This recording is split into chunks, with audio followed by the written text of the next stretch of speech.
Tūkstošiem dažādu smaržu, krēmu un cita veida kosmētikas piedarums tagad iespējams iegādāties jaunizveidotajā parfumērijas un kosmētikas tirdzniecības un konsultāciju portālā johaidī.lv. Tuvākajā, gada laikā vai 2 gadus, kad internetā varētu notikt ap 10% vismaz kosmētikas parfumērijas darījumu. Tā kā, mēs skaidri zinām savu mērķi, kad mēs gribam būt lielākie spēlētāji. Līdz ar to mēs skatāmies, kādus 6% no kosmētikas parfumērijas tirgus gadu vai 2 laikā ir iespējams iegūt. Jaunā mājaslapa ir ne tikai interneta veikals, bet tajā būs arī plaša informācija par ķermeņa kopšanu un pareizās kosmētikas izvēli. Portālā būs arī intervijas ar nozares līderiem un produktu salīdzinošie testi. Būs iespēja mūsu portālā izteikt jebkuram savu viedokli par kādu konkrētu produktu vai brendu, un līdz ar to arī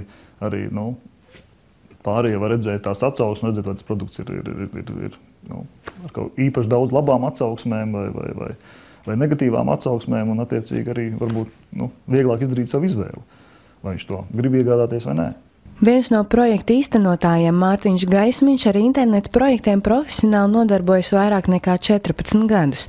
Viņš ir arī portāla Livrig autors, kas vadīs projekta izstrādi. Savukārt Kaspars Klapkalns iepriekš nodarbojas ar alpīnismu un atzīst, kalnos nereti rodas labas idejas, jo ir brīvs laiks daudz ko pārdomāt.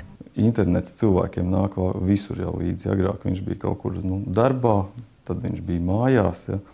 Tagad jau jaunākai paaudzē daudz, kur viņš vispār ir 24 stundas diennaktī ar viņām. Ja. Jaunā veikala autora norāda, līdz šim Latvijā bijušas problēmas, ka nav pieejams viss klāsts ar kādas kosmētikas līnijas produktiem. Johaidī.lv piedāvās visus līnijas produktus dažādos iepakojumos un tilpumos. Mēs veidojam lielveikalu, kurā katrs cilvēks var atrast to, ko viņš meklē, ātri un vienkārši. Par katru produktu pieejama arī izsmeļoša informācija, kādu nevienmēr var iegūt parastajos veikalos pie pārdevējiem. Sadarbojamies tikai ar oficiāliem piegādātājiem. Mēs esam atteikušies, ka mums nebūs nekādu testeru, nekādu pakaļdarinājumu, nekādu viltojumu. Johaidī.lv pārstāvi norāda, nav problēmas smaržas pirkt internetā, jo cilvēki bieži vien jau zina, ko vēlas, turklāt pie pirkuma bieži vien tikšot pievienoti arī dažādi jaunāko produktu paraugi. Īpašu uzmanību veltīt arī eko-kosmētikai. Šajā sadaļā piedāvājumā ir arī produkti bērniem un zīdaiņu kopšanai.